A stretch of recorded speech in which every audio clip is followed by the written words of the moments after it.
Hi, welcome to another episode of Hot Takes and more revelations about Zara Sultana and your party and the donations and funds that she has exclusive control over.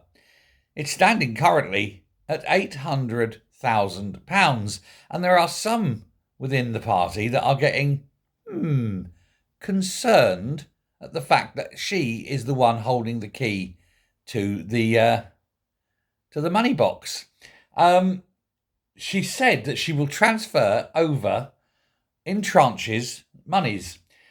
She says that 600,000 would be transferred over the next few weeks with £200,000 at a time. And then the rest once the company's costs and expenses and liabilities are settled in full.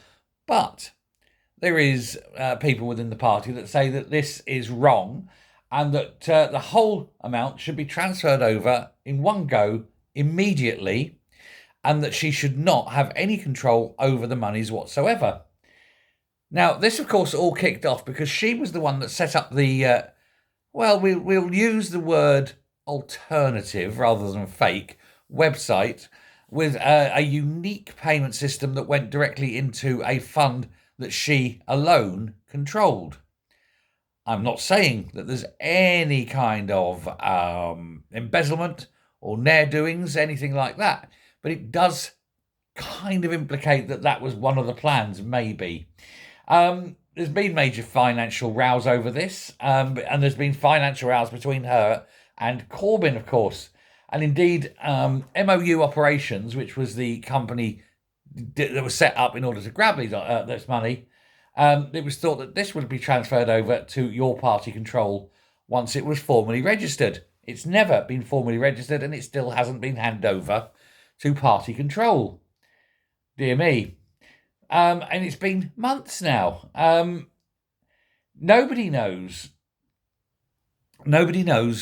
where the money is going to go, how it's going to go, or even where it's sitting. There's no indication it's even sitting within the bank account of MOU Operations Limited. It could be invested somewhere, earning a lot of money on the stock market, perhaps. Who knows? Because the only person who does is Sultana, and she herself isn't saying anything.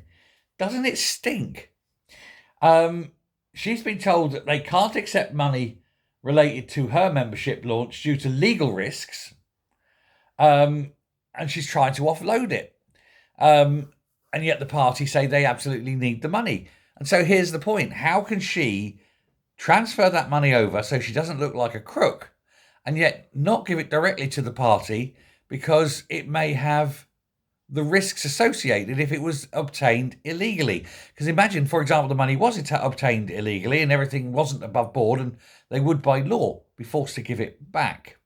At that point, there's a problem because it will be the party who's got the money. They may well have spent some of it, and then they'll find they have to give it all back. And there may not be records of who they have to give it back to. It could mean that the party themselves then end up getting fined, and all that money will disappear. And that'll be the end of the party. Oh dear, what a shame. But this is what happens when greedy little shits set up parties and go ahead and do things off their own back in the thought that I'm going to make a lot of money out of this. Dearie me. The role of holding donations has kind of been thrust upon this company. But they were raising concerns about the lack of appropriate governance, given it only had one person responsible. And the statement said that they hadn't transferred over the funds because they were worried about legal liabilities and wanted your party to take over the company rather than have the funds transferred. But she's not allowing that, and she's just said she's going to transfer funds. Dearie me. There is something very, very dodgy about this. This whole setup seems very money laundery, doesn't it? Now, senior party figures have said that she's guilty of deliberately withholding funds for political leverage reasons, despite privately and publicly committing to transfer. An organisers expressed frustration at operating on a shoestring ahead of the founding conference at the end of the month, and they've got no money to actually pay for this. There is something going on. We will probably never get to the end of it, but it just stinks, doesn't it? Zara Sultana, I think, has been found out. And it's very, very difficult now for her to offload that money. Thanks very much. Bye.